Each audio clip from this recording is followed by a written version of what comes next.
Hi everyone, Jessie here. I'm so excited because today is our first episode with a guest, and I'm so excited to, finally start getting some interviews going, and we could hear about other women that love dentistry just as much as I do. And so, if our first guest can introduce herself. So my name is Andrea Garcia. I am a rising junior. I am a pre-dental student. My major is health science, and I go to Aurora University, which is in Illinois.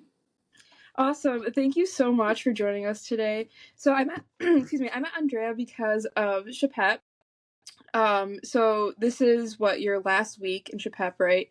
Correct. And did you want to explain to everyone, people who may not know, like what SHPEP is? Yes. Okay. So at first, I didn't know what SHPEP was. I had to do my own research about it. But SHPEP, basically what it is, it's a summer program, usually between 6 to 8 weeks. There's different programs in different states. So basically, it's an application that undergraduate students apply to, basically, and you get to pick 3 schools. So, like, I chose Iowa as one of my schools. And basically, it's for like medicine students, like pre-med, pre-dent, pre-pharmacy, pre-PA. I think they also have nursing and public health. So basically, students just fill out the application and then you get your results like in March. And then that's the program you go to. And then during the program, basically what you get to do is you just get to get like hands-on experience. So like since I'm on the dental track, I've gotten the opportunity to wax on teeth, like fake teeth, drilling on fake teeth as well.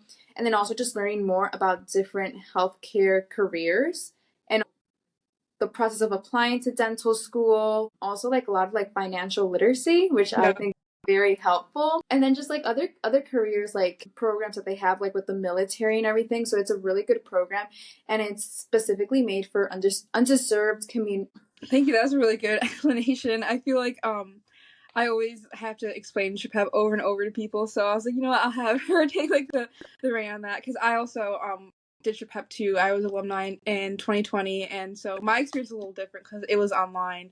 And so it's really interesting, and I really love seeing like you guys experiencing it like in person. And so what were the 3 schools you said you applied to? Iowa, where else? I applied to the University of Florida, and I applied to UCLA. Okay, so like Iowa's like I think the only Midwestern one, and then you have like one on each coast. Was that like on purpose, or how did you like figure out what schools to apply to? So it's kind of like the only program that it was the closest one to home. So I was like, oh, okay, that's perfect because I could drive there and I could have my car, for like grocery stuff. And then I kind of just picked the other schools just because like I've never been to those places. So I was just like, okay, yeah. So I was like, okay, I could also go over there and just enjoy some time, meet new people. So yeah. Because I remember you mentioned before, like you do commute like back in undergrad at home, or do you live like on campus? No, I commute. Okay. So it's like a 25-minute drive to campus. And so this is like my first time being in a dorm and everything and having a roommate. That's what I thought. So I was going to ask, like, how has that been? Because like you said, you wanted to bring your car to get groceries, kind of living with somebody else that you don't know, having to figure out how to like feed yourself and kind of like do things that probably are a lot different than commuting. Yeah, so at first, I'm not gonna lie, I was terrified. I was scared. I was like, what if me and my roommate don't get along? But she's great. I love her. It's awesome. We go to the gym every day. We go downtown, get frozen yogurt. And I really like this because I feel like it has showed me in a way how to be more independent and also how to budget more. Back at home, my mom cooks meals every day. So here I kind of have to figure that out on my own and what I'm going to spend my money on. So I feel like this program also really showed a lot of students how to budget. Yeah, I remember last year, I had a few people like, because I was the RA last year, like come into my room and on move-in day and we're just kind of like expressing worries and concerns about like the roommates or the situations. And, I just kind of like, rolled with the punches, but then I figured out that this was their first time. I kind of forgot that like people are coming from all over the country. So some people might be commuters, some people were in the military, and like this is their first time being on university kind of thing. So at this point, I moved out of my parents' house like years ago when I started undergrad. So I kind of forgot that like, oh yeah, like it's a really kind of weird feeling. I remember being a freshman in undergrad and like just kind of in a way starting to like despise my roommate. She didn't do anything wrong, but it was like I was laying in my bed and I'd sometimes be like, I want to cry, but I can't because there's somebody literally like 10 feet away from me. Not even, like, you know what I mean? So that was definitely an adjustment. I'm sure it probably was for you this summer too. Yeah. Like, yeah, but going off of that, you guys are finishing up. This is your last week. How like overall, how has it been? Like, because you said when you applied you weren't sure what SHPEP was. I wasn't really either. How has that like matched up to your expectations? So coming into the program, I wasn't really sure what we were going to do exactly. I was like just looking on TikTok, like the previous SHPEP students, what they were doing. So I came to the program with an open mind, and I feel like the program met my expectations. I think having a lot of panelists and lectures was really helpful for me because I feel like as a first generation, like I don't really have family members in healthcare. So just seeing everyone's different path and how there's not a correct way just really inspired me more to keep on going. Also, like every student gets placed into like either anatomy, physics, or organic chemistry. So like I got placed in organic chemistry. Oh Lord. And I'm taking that in the fall. So it was really helpful to learn some terminology. And as I prepare to, take the DAT, it was just really helpful. The professor was amazing. And then the hands-on experience that we got when we went to the dental clinic, I thought we weren't going to get like that much exposure. So that was also really good. I got to work on my hand skills and everything. And I was like, okay, I like this. I could do this for the rest of my life. And then there was some of my other peers were like, maybe this isn't for me. Yeah. And the thing that I really like is like the faculty, they're like really open to that. Like it's okay if you think like dentistry is not for you or pharmacy isn't for you. Like you don't have to stick to one thing. So yeah, the program has been overall really helpful. That's awesome. That like makes me really like happy to hear. And what you just like left off on like really resonated with me because I feel like it's so much pressure, especially as a first gen, like trying to succeed for your family, right? But I think it adds even more pressure when you're like, I want to be a doctor, I want to be a dentist, and like God forbid that's ever like you're scared of like what if you realize like that's not for you and you don't want to let like your family down because I'm sure it's something that your family's like so excited for you about too, you know what I mean? And so there is a lot of pressure that comes to that, like making sure you're doing the right thing and making sure you're not, wasting anybody's time or money, especially your and your family's like precious time. Yeah. So I'm really glad that like helps you guys figure that out, and for you instilled it in you. Like yeah, this is what I want to do because I think I don't know I've always like known that I wanted to be a dentist, but like when did you kind of figure out? Like my next question, like why dentistry? How did you get interested in dentistry?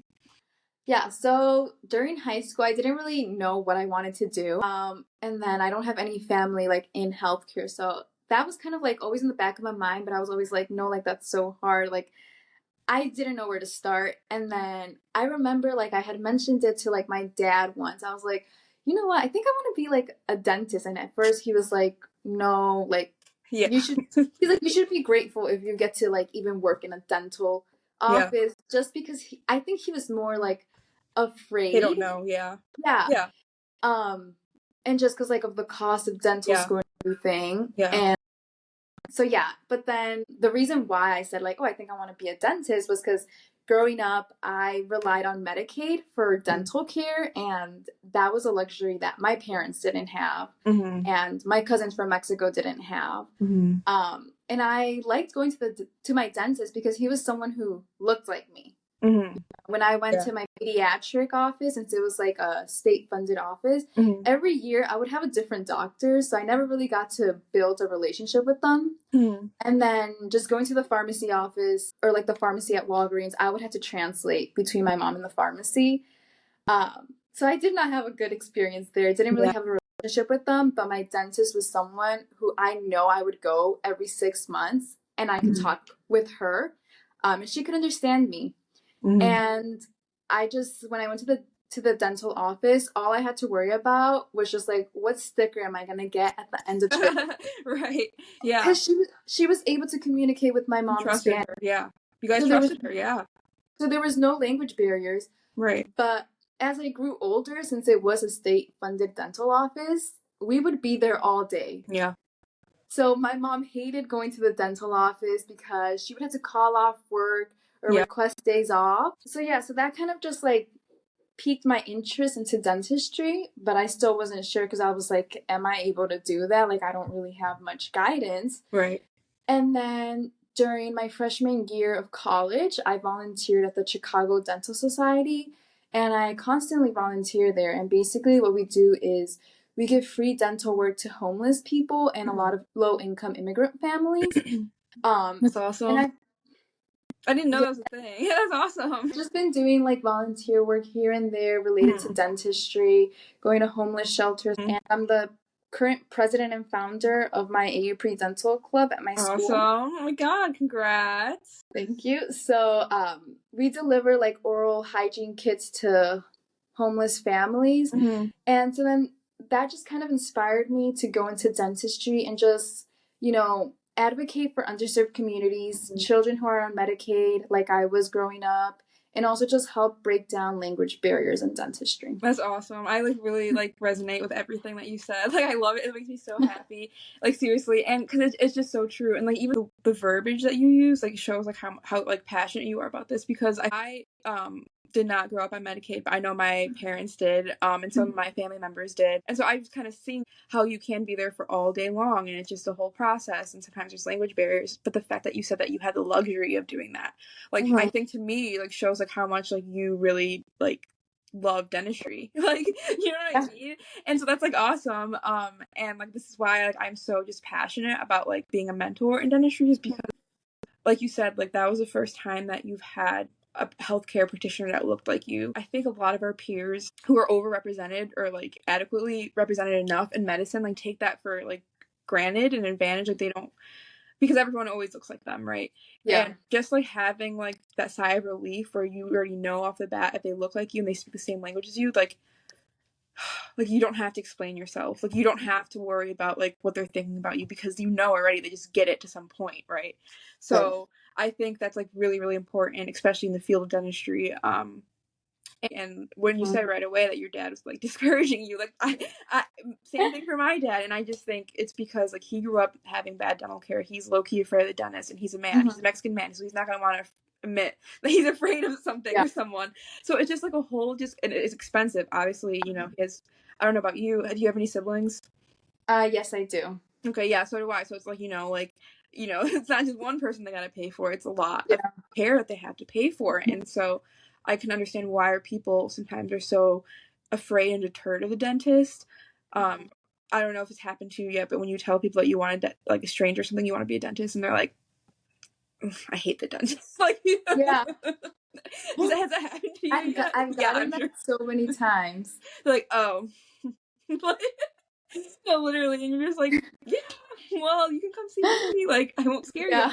Yeah, and so you'll get that probably for the rest of your life. But I think that's why it's just so important for me to like instill community in dentistry, just because there's just a lot of hard things in dentistry. You know, it's not fun having, you being passionate about your job and somebody telling you that they hate seeing you.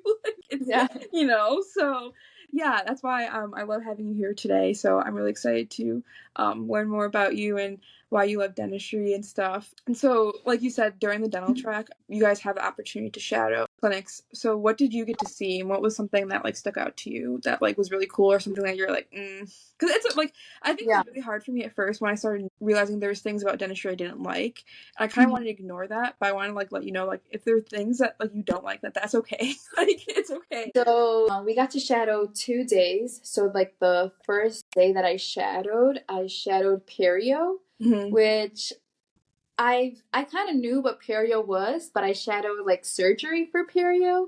So I got to see a student do a graft, which I didn't even know that existed. Because like back home, I just shadow ortho pediatrics in general. So I have never seen that before, and I was like, okay, it was intense. It was a lot. It is a lot, yeah. Yeah, it is. There was a lot going on. I was kind of freaked out for a bit. I was like, okay, just hopefully I don't faint or anything. Yeah. But the dental student, he was so nice. He was like, are you okay? Kept on checking on me. So I'm really thankful for that. The second time I just shadowed restorative, and that one was actually really interesting. So So the dental student, she was just doing like a cavity filling on a older patient, and it was a pretty tense appointment, I would say. The patient just wanted to be in and out and was like swearing at her a couple times, just telling her like hurry up, like I have stuff to do. Yeah. And then like the professor who was there, she kind of noticed, and she had to step in so the patient can leave. He was in a hurry. So it just kind of put me in an awkward position. But I'm looking at the bright side of it, and I'm like, the dental student handled that patient so well, and she remained calm. So like I learned from that, and I saw like different like interactions that I've never seen. So I think that was also really helpful. That's awesome. That makes me happy to hear too, just because I don't know, it's just like one of those things like, yeah, you don't want to be disrespected, but also like these are your patients, and that's part of being a doctor, right? It's just like being empathetic. And I think a lot of times dentistry, like people forget that. Like I've heard like the saying so many times, like there's a human attached to the tooth, because I just think like back in the day dentistry is just so like almost just like tooth carpentry, right? And it's just like then more and more I think this is what happens where more and more women like start getting into the field and start like realizing, oh, these people are scared of me for a reason, and maybe I should take a step back and instead of just handle it differently. So that made me happy too, that she handle it clearly. Our training is doing a good job teaching us the right thing, so that's awesome. What was shadowing like your favorite part of like the SHPEP dental experience, or like what was your favorite part of like the overall like dental track? I think overall my favorite part, like I loved everything, but I would say the thing that stayed with me the most, or I feel like that was the most helpful for me, was one-on-one meetings with the admissions committee. I just had mine last week, and she gave me so much information, and I just felt more confident leaving the meeting about applying for the next cycle. So I feel like that was really helpful, just because it makes things feel real. It's like, okay, this is happening, and it's like I would have never thought I would have had that opportunity. So that was really cool. That's awesome. So so you are going into what, sophomore year or junior year? Okay, junior year. So like what's your kind of like ideal timeline? What are you thinking right now? So I want to apply next June. Okay, so no gap year, so straight into, right. Okay, cool. So what about DAT? Have you like thought about that? Like when you're gonna take that? Yeah, so I'm planning to take that during my spring semester, and I'm planning on using DAT Booster. Yeah, that's what I used. Yeah. A lot of students have recommended that, so I'm like, okay, I'm sticking with that. Yeah, I like Booster a lot. And so would it be next spring or this spring that you'd start studying for it? I'm gonna start studying for it like in January. Okay, I see. Yeah. Okay. Yeah, that's a good idea. Oh my gosh, yeah, so, oh my gosh. Yeah, like you said, it's like becoming real, right? Yeah. And how does that feel? Like, exciting? I'm excited, but I'm also terrified. Yeah. Just because everybody keeps on telling me, like, oh, you should take a gap year. Oh, don't take a gap year. Yeah. I don't know what's right or wrong. And then also, like, I'm just like, if I don't get in, like, what are people going to say? Like, that's always in the back of my head, which is so bad. And it's something I need to work on. No, like, it's valid, yeah. If people say something, like, I take it to heart, and I'm like, oh my God. But I'm excited, but I'm also like, okay, it's going to be challenging. You're going to have to be resilient. So I'm like keeping that in the back of my mind and not trying to be too hard on myself for it. Awesome. And then also just taking care of myself, like taking care of my mental health, physical health, because I feel like my freshman year of college, I did not do that. I would just eat so unhealthy and would not go to the gym. And I feel like throughout undergrad, I've gotten better at that. So. Yeah, it's a process. Like, I don't know, you think, like, I look back, like, freshman year of college, like, you feel so old, cause, oh, you're a freshman, you're 18, 19, but, like, you think back, you're such a baby, and you, like, don't know any better. Like, that's why freshman 15's a thing. Like, you know what I mean? Yeah. Like, it's honestly, and then, you start to learn, and you start to grow, and, do different things that works for you, and that's really awesome. I'm really excited for you. It is a very scary feeling, process. It's a long process, but like you said, like, you're doing the right things already. Like, you just have to tell yourself, like, just give yourself grace and, like, remain resilient. And I think it's something that I finally have, like, I feel like I've finally grown on this year, is, like, not caring what other people think.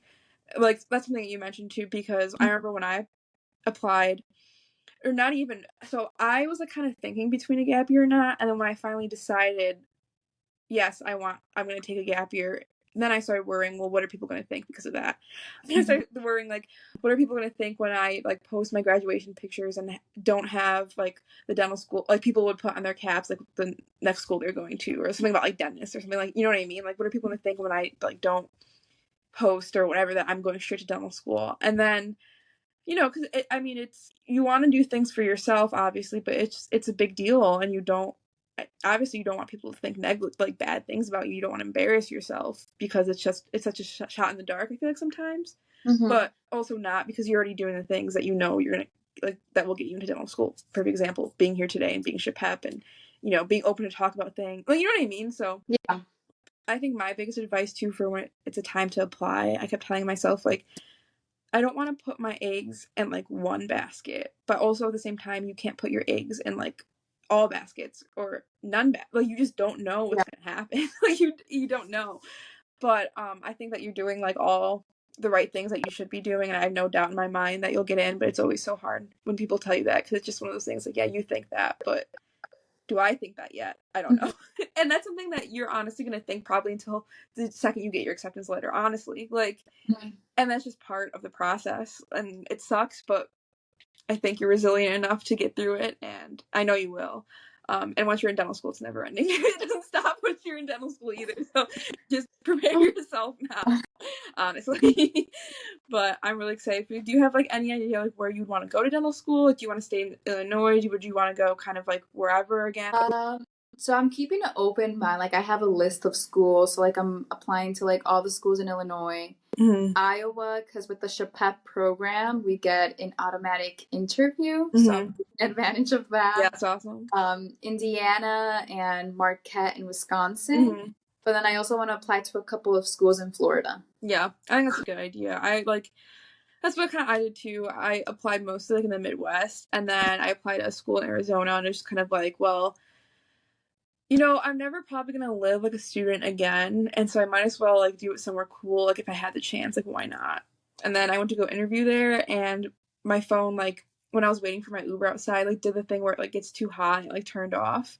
Oh. Yeah, and I was like, yeah, no. I was like, I'm not. Like, obviously, if it's, like, the only school I got into, like, sure, but if I had choices, there's no way I was gonna submit. I just could not live in that kind of weather for 4 years, but it was a cool experience.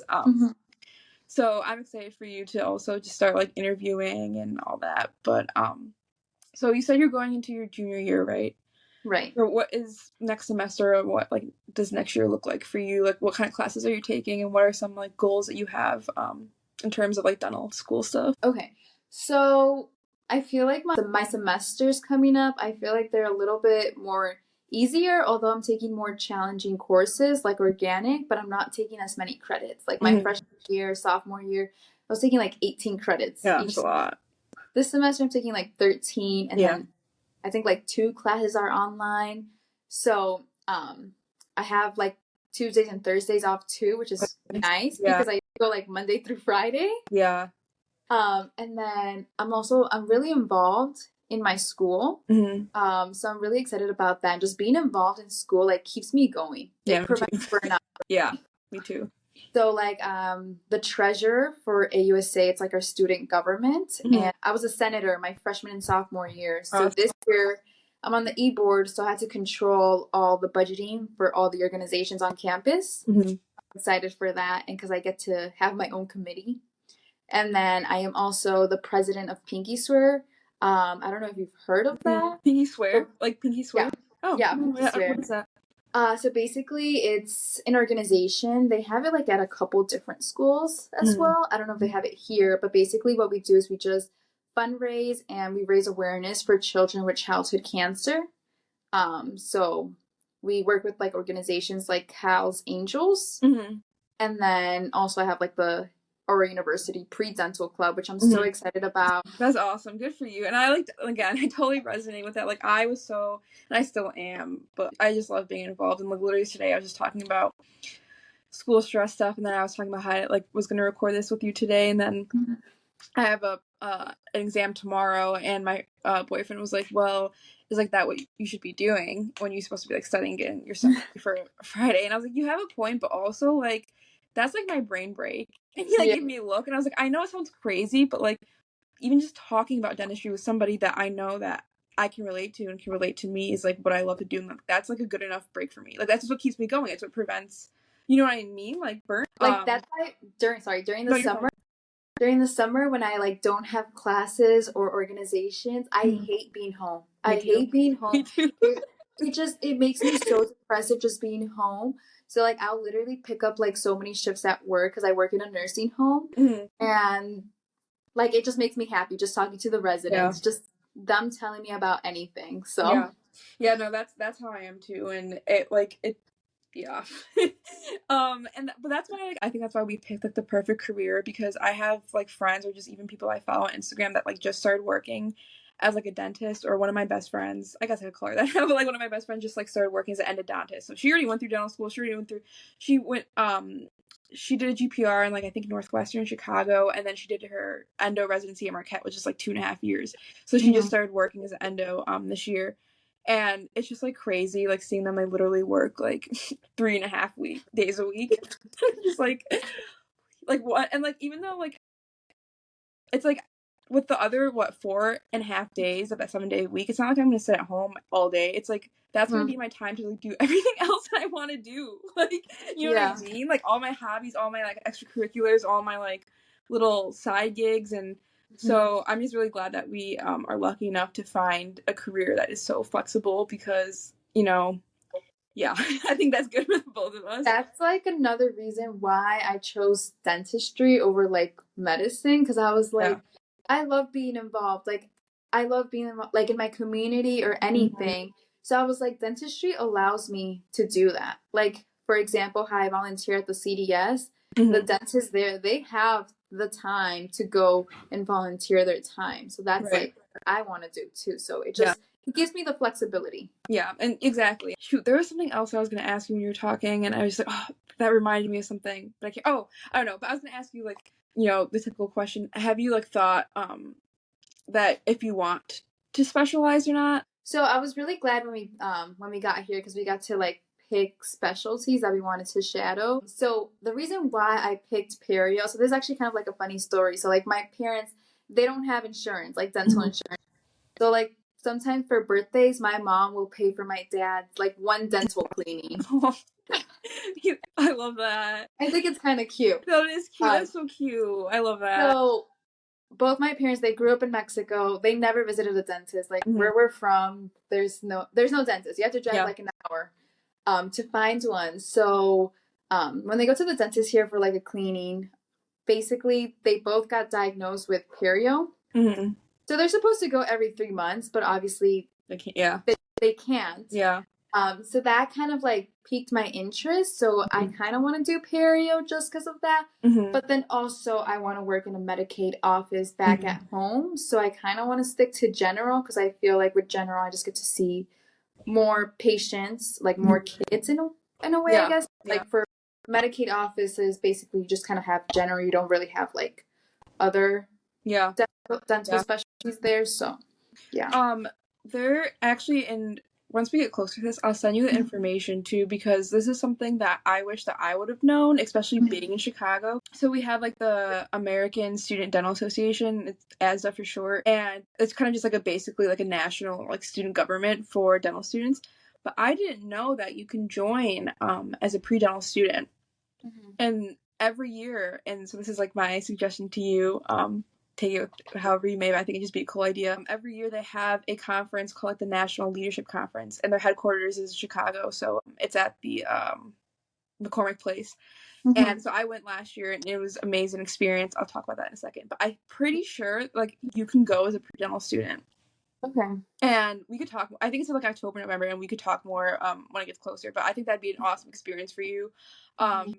because in one of the like conferences that conference I went to last year, one of the presentations I went to, it was an orthodontist who was like talking about how he's an ortho, so like 2 days a week or 3 days a week he'll work in his private orthodontic practice, but then other 2 days a week or however, whenever he wants, he also takes time to volunteer then as a general dentist or a Medicaid clinic.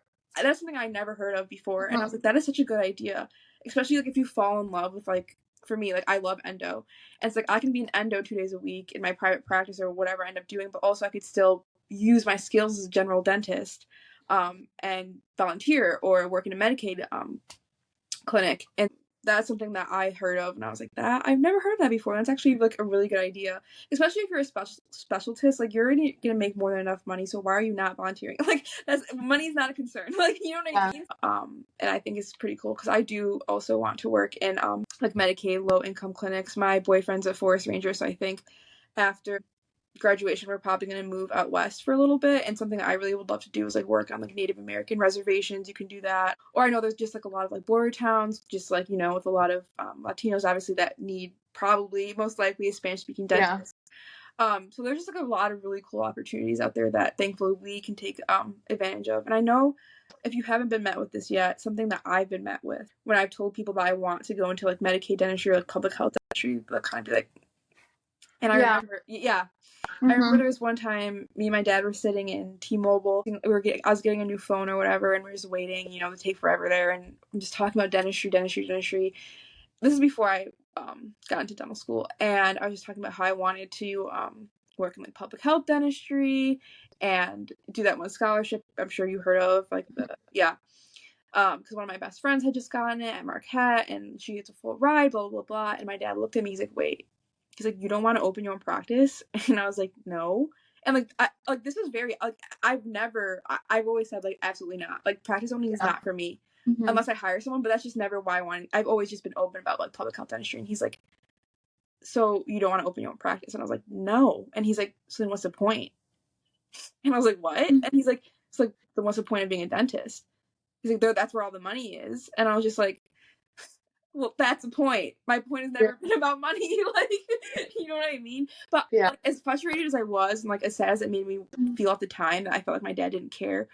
Looking back, well, I know, obviously he's worried about money because as a role of my father, that's all he's had to worry about for us his whole life. He knows dental school is expensive. He knows student loans are a thing, so he's probably thinking, how the hell is Jesse going to pay for it? You know what I mean? So I understand. Yeah. And because public health has like that stigma to it, but honestly, I have learned also that like sometimes public health clinics are like the best clinics to work in because since the government is funding everything, they have like some of the best technology and all this like it doesn't like matter because it's not coming out of your pocket. Like the government is funding that. Whereas private practice owners, they have to pay for their own materials, you know what I mean? And so stuff like that, I'm like, yeah, like I don't have to worry about that. So don't let that discourage you. People ever like yeah, no. There's a lot of actually perks about working in public health. And it's like, that's not why you want to do it in the first place, right? It's because of your background and what you've gone through and why you want to help people, So, totally understandable. Okay, I know we've been yapping for a little bit, so I probably should end this in a little bit. But I was just wondering like if you had any questions just like about dental school or just like applications or just life as a pre-dent or anything for me or just, in general. Yeah, so like I work in a nursing home, so I don't work like in like a dental office. So like do you recommend like as I'm going into my junior year, like I apply like to a dental office just to get some more exposure? Oh yeah, definitely. I think that's like exactly what I did. I going into my junior year that summer, I was in SHPEP and I started applying to, and I would highly recommend. I'm pretty sure the laws are similar in Wisconsin and Illinois because I lived in Wisconsin at this time, but I'm pretty sure the same thing for Illinois. I applied to pediatric clinic, and I just so happened to have been so lucky that the dentist that I worked for, a pediatric dentist, was also Mexican and spoke Spanish. And we saw a lot of people just with like no insurance or like on public insurance because it was like a DSO in like inner city Milwaukee. And he was also a professor at Marquette at the dental school. So he only worked like Tuesdays all days and like Saturday in the morning. So I literally just wouldn't schedule class on Tuesdays. And it was during COVID, so I mean it was online also, so I had a little bit more flexibility. And then Saturday mornings, like whatever, just went to work. And I did that throughout undergrad, which worked out so nicely because I made money. You get paid probably a lot more than you would at like an on-campus job. And pediatric dental assistants actually are the ones that are able to do the cleanings on the kids. And so that literally gave me probably the biggest leg up in the whole entire world. Because I already, going into dental school, I already had like 2-3 years of working with my own patients, taking x-rays, using the mirror, because I was like doing cleanings, so I had to learn how to use the handpiece with the foot on a patient and move the chair, and like that is something that I didn't have to worry about. Whereas some of my classmates, it was the first time I ever had to figure out how to use them. I could not imagine like how nervous that would, because I was already nervous as it is. I'm still nervous when I take my exams and like clinical stuff, but I can't imagine just being like thrown into that, like, and then being graded on top of it. Absolutely not. Yeah. Did you just apply through like Indeed, or did you just like email I or did, but I wouldn't really recommend that. I just think I kind of got lucky. I think the way to go is to email or to call. Honestly, I think that's the way to go, because one of my good friends at dental school now, she took 2 gap years, and during her gap year, she was a practice manager at a dental office, and she said that all the Indeed stuff, it like filters out so many of them right away, like the computer does. So half the time, like they don't even get to it because you have to be like so specific. And so I personally just wouldn't even bother. I would just type up your resume and just like call or hand deliver or email and ask if they're looking for a dental assistant. I mean, you could work in a perio clinic if that's something you thought was interesting, but I just think that I would never trade that hands-on experience of doing the cleanings like for anything in the world. Like that was so valuable. Like I can't stress that enough. I think no matter what, working in a clinic is so beyond valuable. But not only was I like learning the terminology, all that stuff, I was also doing stuff instead of just suctioning. I like during like extractions and stuff, like I would suction. Obviously now, I mean that was a little boring, but actually using your hands, having your patients like alone and just figuring out how to talk to them and their parents, like would not change that for the world, like at all. And I think since you're lucky enough that you're in Chicago, you're in a very diverse area, you could easily find a bilingual office too. Or even if not, like even if the dentist doesn't speak Spanish, it's even better for you, honestly. Yeah. Like really, like so yeah. And then so like I'm applying next cycle, so in June.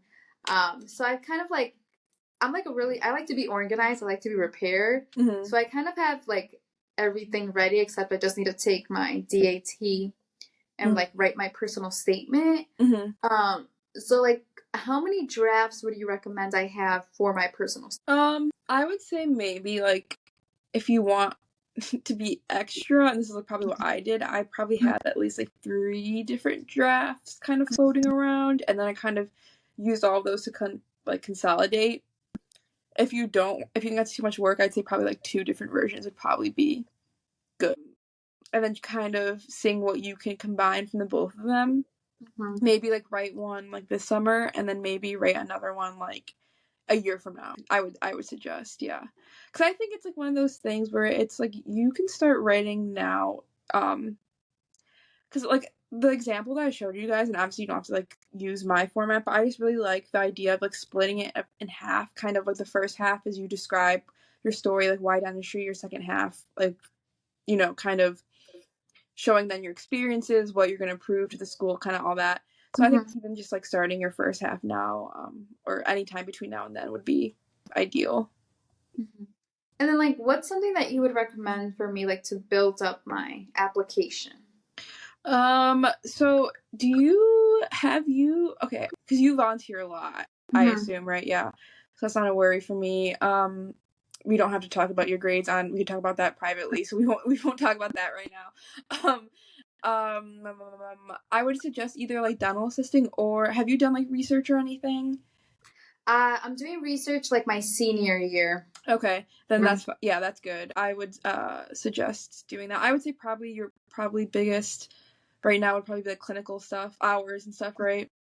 Because I'm also, when I go back home, I don't know if you've heard of it, UI Help. Yeah, I think so. Yeah, at USC, right? Yes. Yeah.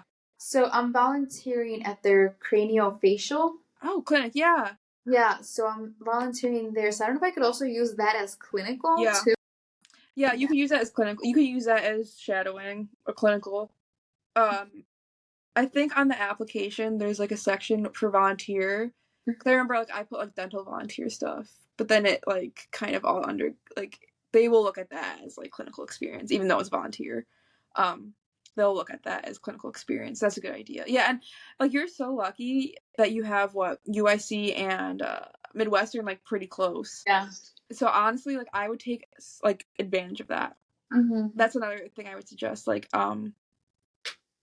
is what Midwestern closer to you or UIC? Midwestern is like 15 minutes from me. Okay. Oh shit, that's So close.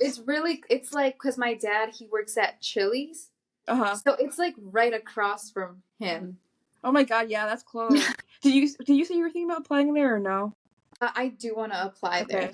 I did not, just because I think they required like cell bio or something weird that I didn't take, because I was a psych major, so I only took like basic necessities for dental school. But my friend who is an endodontist went there for dental school and she loved it. So if you ever have any questions, I will give you her contact information. But I don't think I know anyone else who went there, but I know it's a really good school, so it just sucks that it's expensive. I think my top choice right now is UIC or SIU.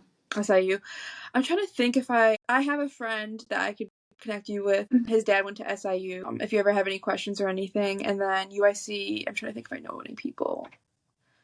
Oh, I do actually. My tutor from undergrad, my chem tutor, I think she just graduated from UIC, so she could answer a lot of questions if you ever have anything. She was awesome. But yeah, I'm trying to think if there's any. Is there anything else that you had? I think just like my last question that I had was just like, how many dentists did you shadow? Because I shadowed like a couple general, like 2 pediatrics, 1 ortho. Because it's like she does ortho, her husband does pediatrics. So how much do you recommend shadowing? Because I think right now I have like 400 hours. Oh my! So shadowing? Yeah, I started like my freshman year, and I would literally shadow like almost every. You realize that like to be competitive, shadowing is like 100 hours, right? I didn't. No, that's so good for you. Like I'm blown away. That's amazing. But like people like struggle to get 100. Like, I thought we needed like 500 or something, like 1,000. I love that. That's for PA school, which I was confused. Oh, yeah, yeah. The dentists who I've built such great connections with them, and they're like the nicest people. So they kind of just like allowed me to shadow and everything. I mean, why don't you ask them if you can get a job with them? Because one of them did ask me if I want to work like office. So I don't know. I mean, I would be like, well, maybe you need a dental assistant.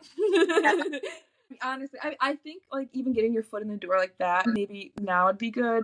And maybe senior year, even if you just save that for dental assisting, even a year of dental. I have friends who like dental assistant even just a summer before dental school, like helped a lot. So that could just be a good way to get your foot in the door too. But I would try to dental assist. Oh, I'm just blown. Oh my god. I mean, what are you aiming for? Like, if I were you, maybe. I mean, it might be a lot, but like 1,000 would be kind of sick if you applied with 1,000. I don't know, like 800. Yeah, like I am gonna shadow a little bit more, but I think not as much because now that I have to do pre-dental club too. So and like if you do work in a dental office, like because it's not really just shadowing. I think it's just like any clinical hours, like you can kind of combine. So you could always use that too. But anyways, to answer your question, I that's awesome. Good for you. That's amazing. Like people seriously struggle to get 100. So good for you. You should be proud of that. So I think I started just shadowing like just a few general dentists. But once I got my dental assisting job, I worked at like do you know what DSO is or what DSO stands for? Okay, so DSO is like corporate dentistry, basically chains. So it stands for dental service organization. But if you ever see DSO, it's just like chains, like Aspen or I've heard. Yeah, exactly. So I worked for a bigger one in Wisconsin, a big DSO for dental, which I liked because during my winter break then, or like if I had a week where I didn't have homework or something, I could easily pick up shifts throughout the DSO. And so the dentist like that I worked for mainly was a pediatric dentist, but because I worked for a DSO, I was able to assist a periodontist a few times. Like during my winter break, I was able to assist like other general dentists, another pediatric dentist. So that was really nice. I had ortho too, and I never got into ortho, but I always knew that like another opportunity too. So one thing I wish that I would have done is just shadow more specialties, but because I mean, I guess it doesn't really make a difference though, because I ended up finding out that I like loved endo, and I guess it wouldn't really make a difference for me if I found that out like a year or two beforehand, honestly. But it is nice to kind of know. Yeah. So I would say my suggestion is keep doing what you're doing, and maybe try to squeeze a job in at some point, and then maybe I would maybe shadow just other specialties. I think it seems like you're a planner, like you said, so maybe that would just, I don't know, it can go both ways. Like, let's say, you know, you fall in love with like ortho or something, and that could be good, that like, you know, that more motivates you to be an orthodontist, but also like I don't want to put even more pressure on you. So, but you know what you can handle. But yeah, that's just my advice. I really just wish that I'd shadowed more specialties and just kind of seen things outside of those few dentists that I worked with, just because everyone runs their practice differently, right? And that's something that we don't really learn in dental school. So I just think just kind of that knowledge, any knowledge you can get ahead of time is really helpful too. Those were all of my questions. I think me too. Like literally my face, like I'm sorry, my face like hurts from like talking. It's like been an hour and I literally thought I was like, okay, I'll just do 20-30 minute episode. But no, I'm really glad that we had a chance to talk and get to know each other better, and just because it's been busy during SHPEP and it sucks because I wanted to know all of you, but there's 20 of you guys, 6 of you want to know, I'm sure other dental students too, there's 6 of us, and it's just everyone's busy, and so Yeah. But I'm really glad that we made this connection, and I'm rooting for you, and I know everyone else is, and I'm really excited to see how your journey plays out. And you know, if you know where to find me, probably on Instagram if you ever need anything. But you have my phone number too. So enjoy these last few days in Iowa City. I know it's really bittersweet. I'm sure you're ready to get home, but the summer, I'm sure it definitely was a life-changing summer in more ways than one. So enjoy those last few moments while you can. Yeah, and I'll see you. I'm sure I'll see you soon. I'm sure I will see you again at some point. So I will see you whenever. Bye. Bye.